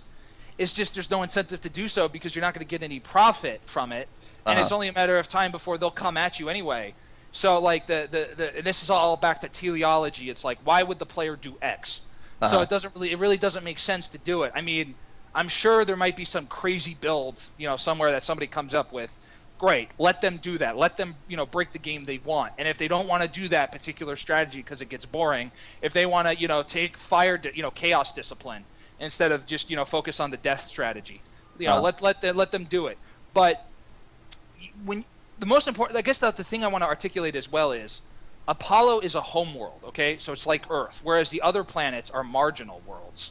I mean, yeah, they have life on it, but they're not really that worth it. So it's like you have London and then you have the Empire, if you understand what I mean by that. So like you have the seat of power, the home world where everybody lives, and then you have these like fringe outposts in the distance that you can, trade with that are like far away. Mm-hmm. And so you got these like little posts and stuff. But it's not like oh, I want this planet that's next to me, but they're neutral, so I have to go over there and actually take them. Yes. However, that's an interesting angle. I will think I have neutral things written in the lore. Uh-huh. So like I have neutral things, and that specific combination hasn't come to me. Well, I mean, like, is each planet basically a nation state, and then you absorb them into your faction? Each planet is empty. It's barren. Oh, okay, gotcha. Each planet is barren. Rather, all the nation states exist on Apollo. Oh, okay. So I was just wondering if there was anything indigenous there that you had to actually overcome. So the only reason that you're building military at all is to deal with the centaurs. Yes, who are coming at you, who really knock hard fast. Like, they really ramp up fast. In fact, you kind of have to do a little faction management. Mm-hmm. You have to decide. And are they claiming worlds as well? So you have to keep up with the Joneses. Yes, exactly. And not only that. Yeah, so it's going to drive your expansion. Otherwise, you're going to get out economied really fast. Yes, and they have an economy function. Yeah, and stuff like that. Yeah. So you have the ICC, right? You could probably give yourself 10 emergency fleet at jobs. I'm sorry if I'm too far behind. No, it's too late. I lost. It's okay though. Dude. The other thought that I had about this, because you're basically connecting things in space and taking territory in that. Yeah. So what if you had this is your next game. What if you had planets and they're already populated, right? Yeah. But you're building trade lanes and you base it off of something like Eurorails. Oh yeah. You know what? And it's a totally peaceful yet rail baron competition cutthroat business game. Like 1830?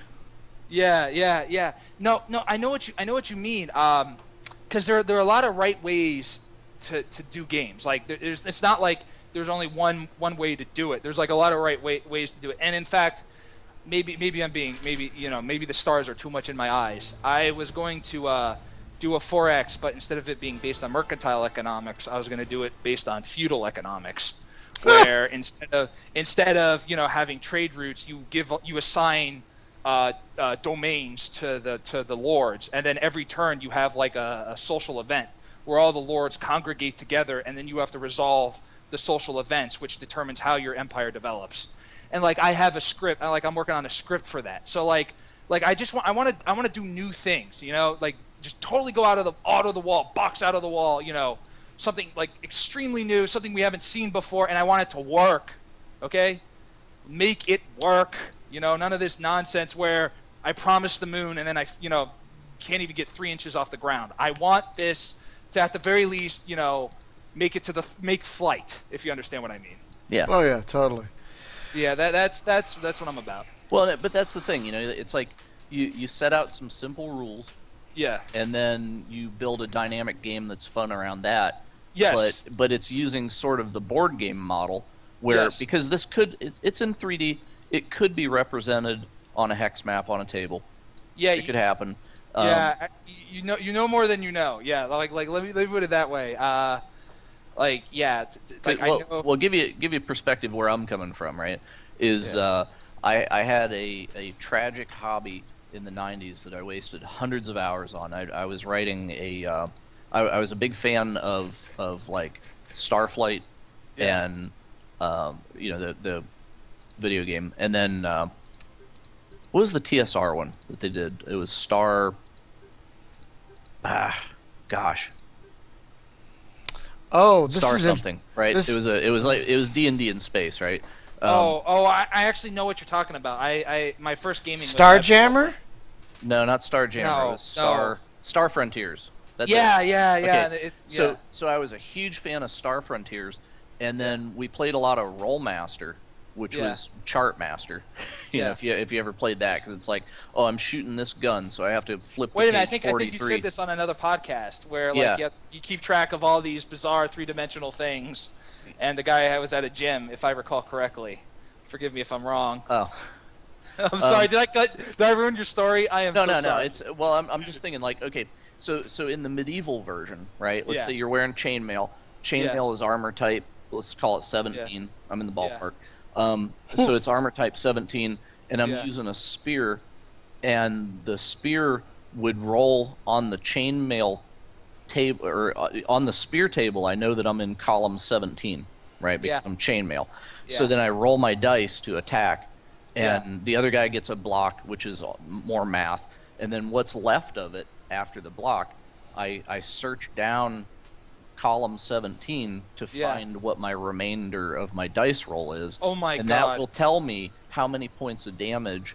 Oh my god. Also a letter. Okay, so like that hurts. Okay, that hurts I remember oh my god, it's bad. But it's fascinating, and I have all these books. You can't get it anymore. It's like in PDF, and I'll show it to you, man. It's crazy.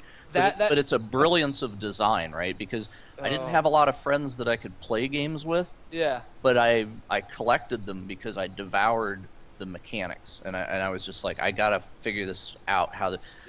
So you would look down the row 17, and you roll like a 57. Right, so you go down there and it's like 55 to 60 is this. So I'm here, and it does 12 points of damage, and then there's a letter C.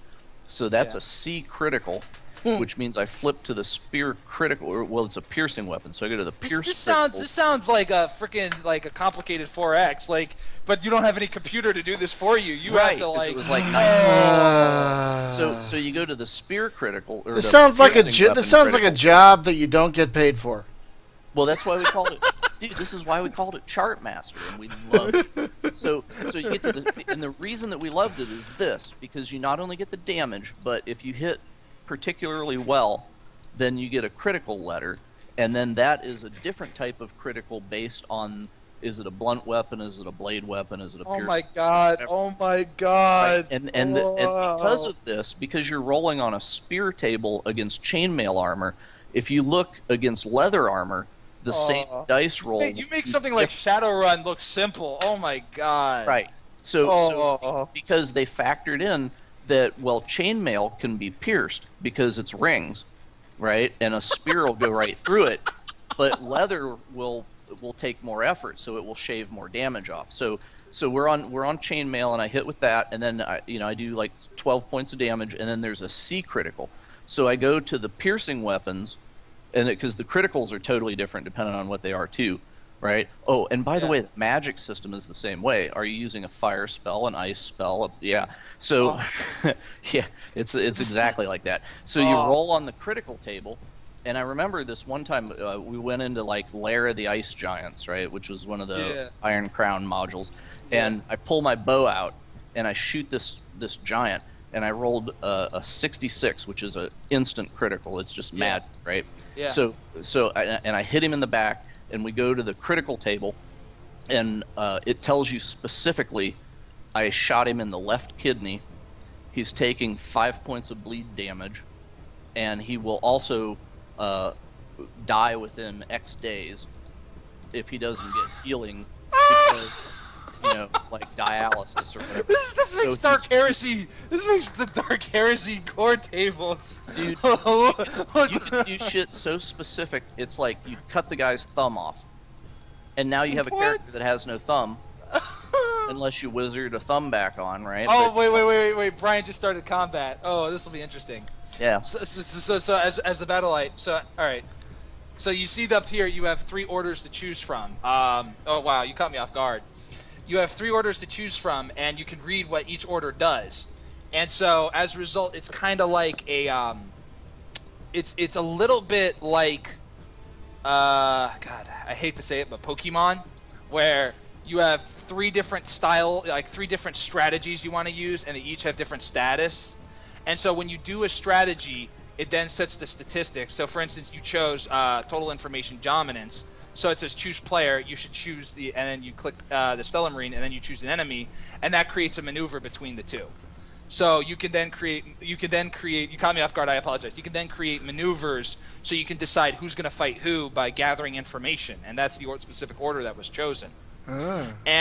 And so now that you chose its order, the Centaur will then choose its order in response, and then you'll see the numbers dance. That it shows you, okay, your attack versus his defense, his attack versus your defense, and then finally you choose, his morale versus your morale. And so, for instance, you see choose enemy, so it wants you to choose a thing. So now you see it chose its order. So like we'll add UI a lot more tooltips to this. But like as you can see right here, you can see its stats. It's choosing a defensive stat too because it sees your high defense value. I'm just explaining what the AI is doing. Right. It sees your high defense value, and it's like, I can't do any damage, so I might as well hold back my attack because I can't hurt you. And so now you did your attack, and you could see, I jumped ahead. You could see the numbers balance out. Then it shows it. So the AI is like, wow, I have an 8 attack damage I can do to it. I can just mess this thing up. And so then it'll choose that attack, and then you'll see right here the numbers shift around and stuff. And then when everyone's done their orders, when you've done all your orders, it should ask you to do orders again. If not, again, I can't tell because it's lagging on me, but that's totally okay. So you choose orders, and depending on the orders you choose determines how the outcome goes. And each of the units have different sets of maneuvers, and they can kill you. They can kill your units if you're reckless, but if you're intelligent with how you do it, you can totally wipe the floor with them. So it's that. And you chose the Battle Satellite Regiment, which is an air unit which can directly choose who it wants to attack every turn. So it's more of like a you have less of them, but they're more critical kind of unit. Right. So you would have like mostly infantry. Like infantry is your bread and butter unit, whereas the Battle Satellite Regiment would be like in the back distance, and it says, okay, I want you to focus fire on that unit, and so you choose that unit, and then you can directly manipulate against that unit. And you can see right there, you see the 3 orders. It gives you the 3 commands, as so on and so forth. Now you're facing a superior force, so the AI, since it's had time to grow, is able to generate more troops when it's ready to do so. So as a result, this may not look too good for the Marines you sent to conquer this homeworld or this world, but it gives an idea of like what combat is like. And I also want to say, the AI is working. Okay. It just kicked my ass. So Yeah. So I just want to say, I'm giving you 100 hours of gameplay, okay? You buy a 4X of my game, you get 100 hours. You buy this, you get 100 hours. That's what I'm saying. Is it 100 hours in one play, or is it 100 hours by the time you figure it out? Damn. No, I'm not saying it's complicated like that. I'm just saying, like, by the time you're like, all right, I know how to kill this game off, and so kind of like a Paradox game where like European Versailles, where like you can play it for 100 hours, but you might not be an expert at 100 hours. I see what you mean. The learning curve, truthfully, is, and I'm going to be honest to the consumer, I really would appreciate patience, because like the learning curve will probably be anywhere between the 10 to 15 hours. Just to figure out how, because it's so original, like, and like I don't mean that like, oh, it's original. I'm like, it's like hard. There's like no point of reference to previously go on. So I really want to, like said, but once it clicks, you're gonna have something that's just not comparable to anything else you've ever played. Right. There's no previous, like for instance, where's the tech tree? I mean, like I look at nearly every 4X genre. Where's the tech tree? Why can I not put farms on planets? Where are the mines? Like how am I going to get the minerals and stuff? Like why am I just silly humans? Why can't I be humans with rubber foreheads? Like why and so as a result, because everything is so different, I like it's worth it to just go into it and figure it out. But once you figure it out, it just becomes a groove. Like you get into a groove and you just play it and you're just like, I want to play 4X. Well, you just dump it off. You mentioned silly humans. I'm sorry. Go ahead. Oh, I'm sorry. I didn't mean to be offensive like that. Like, no. My question was, might there later be expansions or DLC that adds other races you could play? Yes. We want to specifically add not only more interesting humans, but more interesting opponents as well. So, for instance, we have the concept of humans from the future going back in time and putting your race extinct. Putting your human extinct. Or we literally have this like supernatural entity from the beginning of time coming into your time frame to fight the humans from the future in the middle. And so as a result, you have these two scripts fight each other while the Centaur factions are also battling you as well. So we want to add like different factions, different. Not only that, you can fight the Elderians, which is a race of nothing but heroic psychics. So they have no units; they just have heroes. So we want to add these things. So yeah, we want to definitely diversify the stuff. And if there's a demand for like, oh, I want to play the Centaurs, then I'll make a specific Centaur one where you start as a Khan on a homeworld, you grow up, and then you go to war, and then after that you start as a new Khan on a homeworld, you grow up, you go to war. All this stuff can be implemented, but we got to get this first one out, of course. Oh, of course. Otherwise, yeah. But like I said, I'm open to anything, really. I mean, like, my job is to get you happy. I don't care about me. I mean, I want to run a successful business. How did you arrive at Centaurs?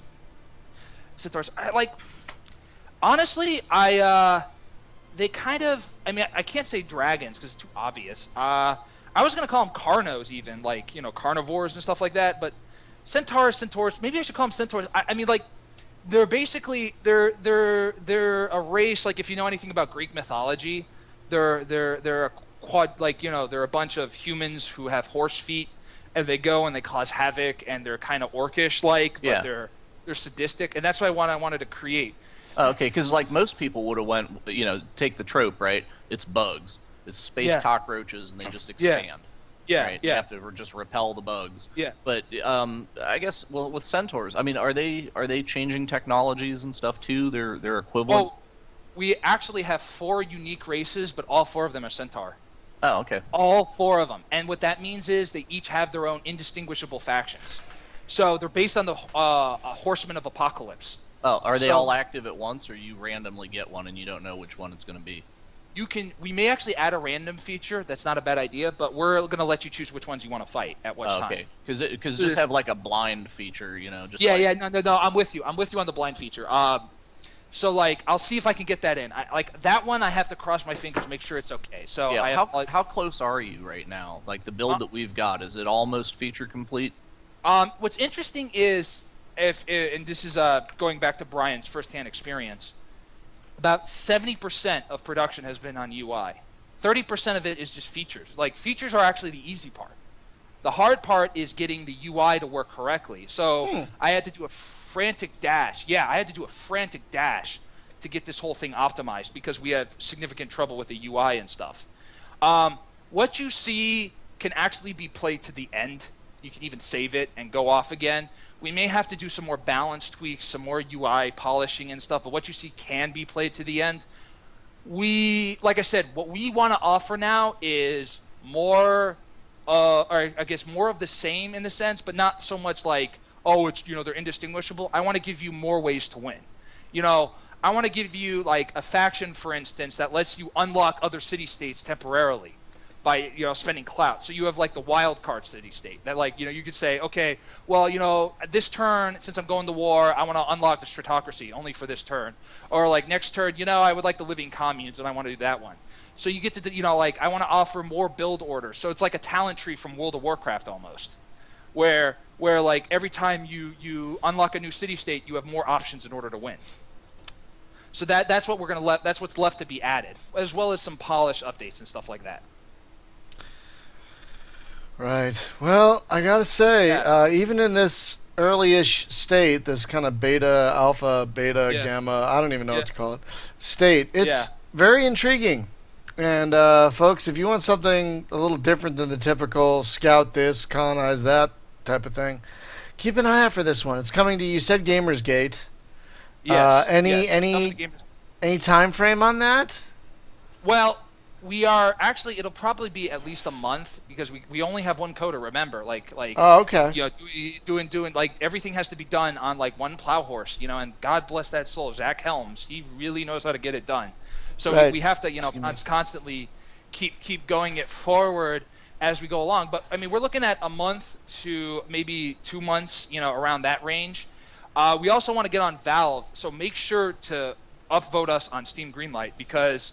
You know, if we could get enough greenlight votes and, you know, that sort of thing, then we can, you know, get on the digital distribution and then we can make more content based on what the community wants as well. Finally, if you want to directly contact me, I have a website called Apollo4X.com. I have a lonely little forum post. If you want to, you know, write me a question, you know, it's been hanging up there for 4 weeks. It's kind of cute. The elusive dev was the username. If you want to, you know, talk to me specifically about something you want to see or, you know, concerns or problems you want to face, you can just you know, write me a forum post and I'll be more than happy to see if I can address it at this stage. Like honestly, one person's explanation would have a tremendous impact on the development of this at this stage. Because, you know, we're trying to, you know, get it out there and it can be a little tricky because of what has happened previously. And so, you know, we appreciate any kind of love or interest we can get. Right. Especially because we want to make this game for you, okay? This is not my baby. This should be yours. Oh, I like that attitude. I think you just got hired in as QA. Okay. Yeah. Well, Joseph, no, totally. I want to thank you so much for taking, almost 2 hours. It really has been almost 2 hours to talk about this really fascinating and different approach to what is hopefully not becoming a tired genre, but could be if we keep getting punched in the gut by mediocre releases. Well, that and Sid Meier is going to come along and clobber everything pretty soon. Yeah, no, we'll definitely. So, That's not a space 4X though, really. It doesn't matter because 4X people are 4X people. That's true.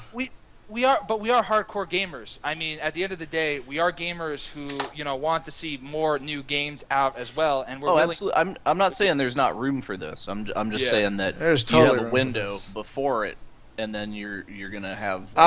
Come on, that's apples and oranges, man. That's totally apples and oranges. Thunder. Well, I will say this: we will release after Sid Meier's. We will give that. And don't let that deter you. Just keep plugging. Don't let that. Don't listen to Jim. And for God's sake, start playing Sid Meier's and forget to finish your game. Oh yeah. Oh that'd be. I do that with podcasts all the time. I'll start playing the game, and then Brian calls me on Friday. He's like, "Dude, where's it at?" So I know how it is. Yeah, all I have to do. All I have to do is look at the bi-weekly paychecks for me to be like, oh God, time to get back to Apollo, you know, get that sort of thing done. That's all it takes. Well, So how did your funding for this work? Did we cover that? No. Is this just like straight out of pocket or? My dad, God bless his soul, he decided to go into this industry with me, and so my dad is. That is wonderful. Oh, that's really cool. Oh, that is wonderful. He's funding it with me. So this is a father and pot, you know. It's a family thing. Well, folks, there you go. Support family developed games. God damn it. Yeah. It's like Young and Son. Yeah, exactly. Young and young, if you will. You know. Young and younger. Young and younger. Right. He's been great. You know, he's really helped, and we will see this game to completion. We just, you know, we need to make sure that we make enough of our money back to provide newer 4X games, you know, go farther, you know, not necessarily farther as in more, you know, more bolder, but, you know, farther as in more effective, you know, to get the kind of game that just works well. Last question. Sorry. I guess second. What's your target price point for this thing? We're thinking anywhere between, you know, probably 20 for early access. Oh, good. Maybe, that's a good one. That's good. Maybe buff it up to 25 at release. You know, just that's fine. Take the Dave Graben method and just say 75 for early access, and then 50 for, you know. Yeah. No, so I wanted to ask: is your dad into games like this, or did he have? He's not. But he has enough faith in you and your vision, and the market, I guess, to support you. Wow. Yeah. He did. But you know, you could use him for UI testing. because he's completely unfamiliar with games, right? So just put it down, and if he can it's interesting because he makes really good judgments when it comes to the game. It's just most of the time he doesn't recognize what he's seeing, but when he does recognize it, he's very spot on with the judgments. He's been very good in that sense. Very, very productive. Wow. Member. And like I said, I always pay it forward. Things. Pay it forward, guys. Like if you're gonna succeed in life, you gotta get people to want to invest in your success. Right. That's one of the most important life lessons I've learned.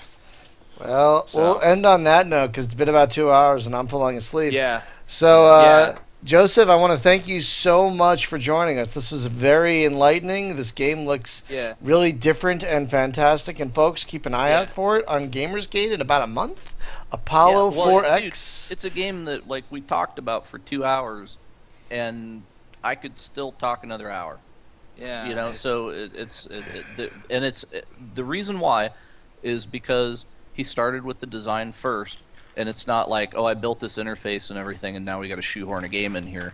It's like, no, I've got a solid, tabletop mechanic that would work in anything, and then we're gonna put that on a computer. So, God bless you. Thank you so much. I will need all the help I can get. That's for sure. I am quite the small fish. Don't get me wrong.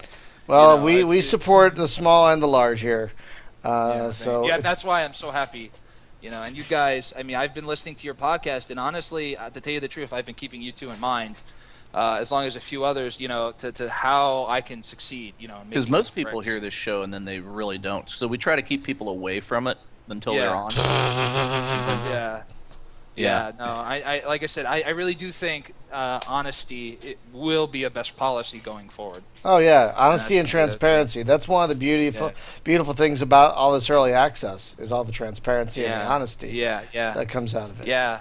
Which is it's got its downsides too, I guess. But and one of the transparent things we got to do is we got to work on the UI a little more and tooltips a lot more, so that we understand what's going on. Yep, I got that feedback. Awesome. Yeah.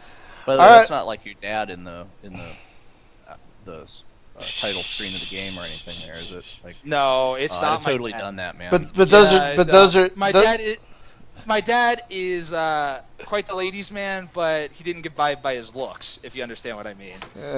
He definitely has the charm. He's got plenty of that. You can fix anything with a strong mustache. No, that's actually General Montgomery. Somebody said it was Stalin, and I could see it, but we actually, we took General Montgomery's likeness and threw it up there. Yeah, and then the guy below there, I'm seeing some Adama, right? That necklace going on. Yeah. We wanted to slip that one past me. No. So. All right, folks. Well, thank you so much for listening. And as always, if you have a suggestion for a guest or a topic, hit us up at hail@spacegamejunkie.com. Joseph, again, thank you so much for joining us. I'm about to cut the stream, so have a great night, everyone. Bye-bye. Thank you very much for listening. Oh, bye.